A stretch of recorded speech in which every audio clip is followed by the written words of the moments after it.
كتيرة قوي في التعليقات عمالة بتقول ان انا ممكن اجوز نفسي بنفسي، او ان انا ممكن اخد بقول ابي حنيفة. طب دلوقتي احنا ممكن نتبع مين؟ ايه اللي المفروض نتبعه في القول ده؟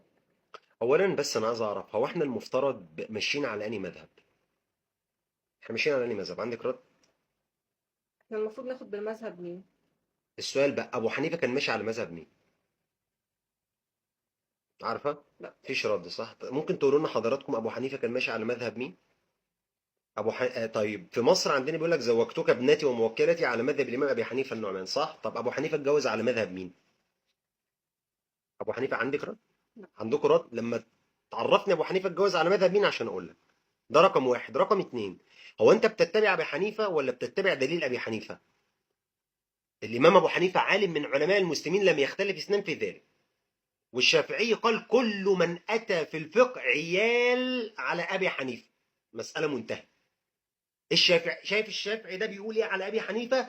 هو اللي قال الامام احمد في شأن الشافعي: لقد كان الشافعي كالشمس للدنيا وكالعافيه للناس.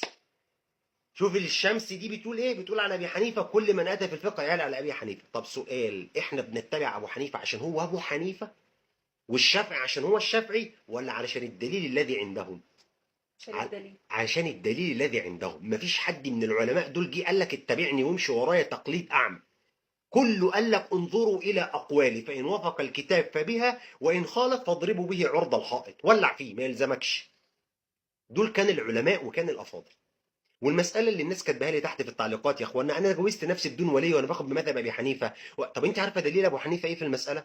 عارفه مين اللي قال ضد قال كلام ابي حنيفه؟ طب انت عارفه شروط الزواج الصحيح؟ انت لا عارفه شروط الزواج الصحيح، ولا عارفه ابو حنيفه قال الكلام ده امتى، ولا قالوا ليه، وايه دليل ابي حنيفه، والعلماء اللي رد عليه ردوا ليه. لا انت خلاص خدت قول في دماغك: انا راح اجوز نفسي، انا حره، انا ست كبيره وثيب ومطلقه وارمله. يا ست اهدي. هي مش بالعافيه.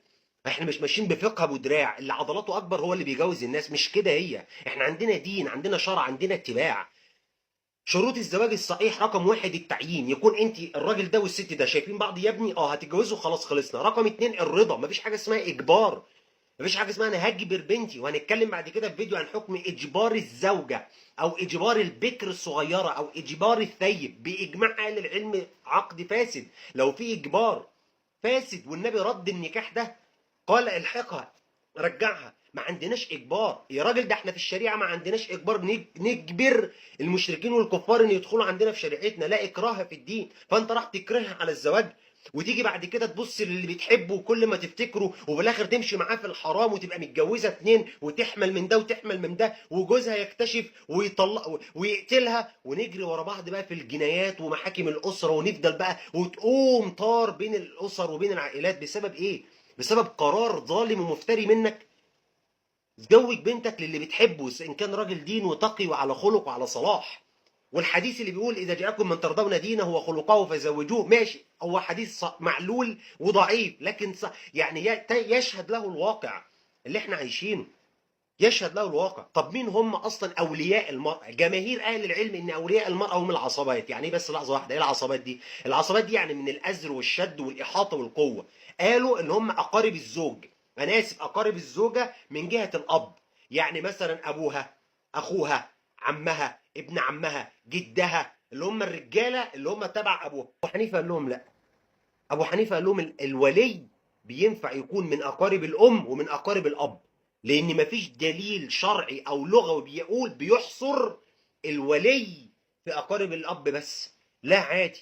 والدليل ان الله عز وجل قال في القران: واولو الارحام بعضهم اولى ببعض في كتاب الله. الخلاصه يا ستي ان الولي ده احنا الفيديو القادم هنتكلم عليه ونذكر حجه ابي حنيفه ليه قال ان ينفع الست تتجوز نفسها بدون ولي. لكن هنا ما خدتش بقول كلام جماهير العلماء، واخدت بكلام الامام ابي حنيفه، لان الدليل معاه. المساله اجتهاديه. لو ابوكي موجود ده رقم واحد. رقم اتنين يكون جدك. لو جدك مش موجود يكون عمك. لو مش موجود يبقى اخوكي او اخوكي بدل عمك. العبره ان يكون في ولي. سيبك من الترتيب، الترتيب ده اجتهادي ما فيش مشكله، عادي العلماء اختلفوا فيه، لكن العبره يكون في ولي. طب يا شيخنا انا ست مطلقه وما عنديش ولي، ابويا مش موجود، اخواتي مش موجودين، كل دول مش موجودين، اعمل ايه؟ اجوز نفسي؟ اقفي عندك بس.